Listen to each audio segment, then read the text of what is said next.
প্রচুর ভালো কাজ করছে, আমার এত বড় উপকার করেছে, এরকম তারা নিজের কেউ করবে না উপকার।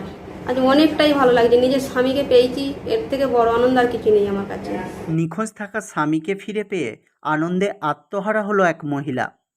গত ৩-৪ মাস আগে স্বামীকে হারিয়ে বড় অসহায় হয়ে পড়েন হুগলি জেলার হরিপাল থানার মালিয়া মনসাতলার বাসিন্দা আরতি অধিকারী। ৫ বছরের ছোট্ট পুত্র সন্তানকে নিয়ে তার জীবনে এক প্রকার আঁধার নেমে আসে। দিন আনা সংসারে একমাত্র উপার্জনের মানুষটিকে হারিয়ে বহু কষ্টে দিনযাপন করতে থাকেন তিনি। তবে বৃহস্পতিবার গলসি থানার মহতী প্রচেষ্টায় স্বামীকে ফিরে পেলেন গৃহবধূ আরতি দেবী। এক নিমিষে স্বামীকে দেখে তার চোখ ছলছল করে ওঠে। চোখের জল মুছে তিনি বলেন, চুলদাড়ি কেটে আসছি বলে বাড়ি থেকে বের হন স্বামী সুজয় অধিকারী। তারপর থেকেই তার আর কোনো রকম খোঁজ পাওয়া যায়নি।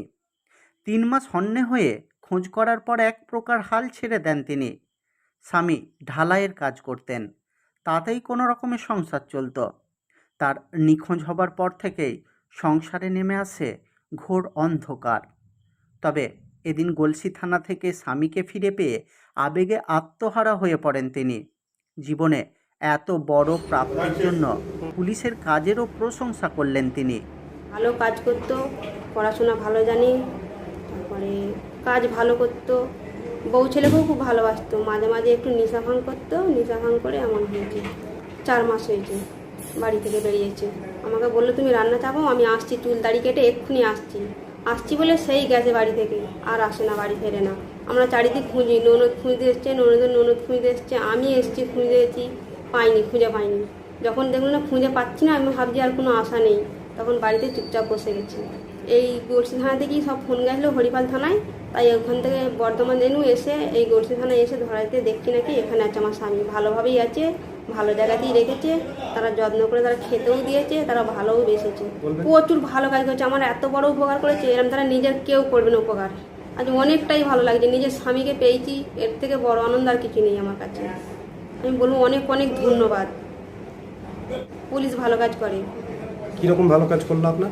আমার এই যে আমার স্বামীকে খুঁজে দিল, তারা আটকে রেখে দিল নিজেদের কাছে, তারা খেতে দিল, পরতেও দিয়েছে, তাদেরকে জামা প্যান্ট পরতে দিয়েছে, অনেক ভালো কাজ করেছে, আমার অনেক বড় উপকার করেছে। জেলা পুলিশ আধিকারিক শৈলেন্দ্রনাথ উপাধ্যায় জানান, রাতের বেলায় ১৯ নম্বর জাতীয় সড়ক ধরে হেঁটে যাচ্ছিলেন সুজয়। সেখান থেকেই গলসি পুলিশ তাকে থানায় নিয়ে আসে।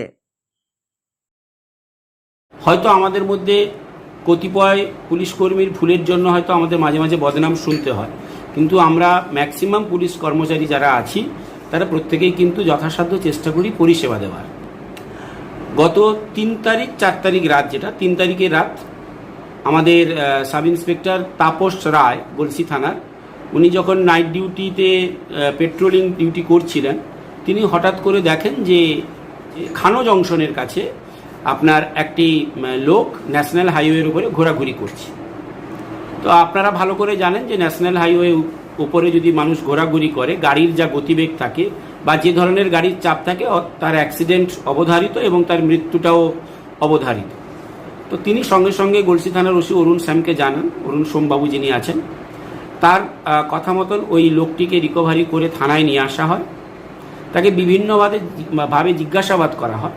তো সে বিভিন্ন সময় বিভিন্ন কথা বলে। তারপর তার হাতে একটা উল্কি দেখা যায়, তাতে লেখা আছে সঞ্জয় অধিকারী।